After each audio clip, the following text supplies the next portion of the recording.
பாரு செல்ல தாயி, உன் மருமகளை பத்தி இப்படி சொல்லுதான்னு நினைச்சு நீ கோவப்படாத. ஏன் காய் என்னாச்சு? கையில இருக்க துட்டெல்லாம் தனியா செலவழிக்க கொஞ்சம் சிக்கனமா இருக்க சொல்லு, அப்பதானே வீடு விளங்கும். பஞ்சுபட்டி, எங்க அண்ணிய பத்தியே சிக்கன் எல்லாம் சொல்லுதியா?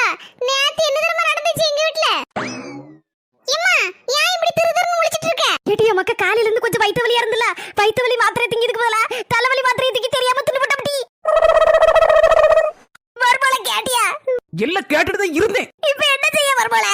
இப்படி செஞ்சு போட்டு நான் இப்ப என்ன செய்வேன்? 5 பைசாவும் 10 பைசாவும் நான் பார்த்து செலவழிச்சுட்டு கிடக்கேன். உங்க மொபைல்னா வெளியூர்ல போய் கிடந்து 5 ரூபாய்க்கும் 10 ரூபாய்க்கும் உருண்டு பரண்டு வேலை பார்த்துட்டு கிடக்காரு. நான் இப்ப என்ன செய்வேன்?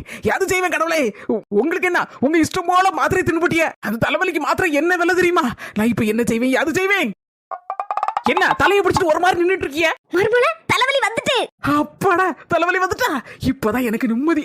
தலைவலி மாத்திரையை வீணா போட்டுட்டேல துட்டு என்னாச்சுன்னு பார்த்தேன். அம்முக்கு டும்முக்கு அம்மாள் டும்மாள்.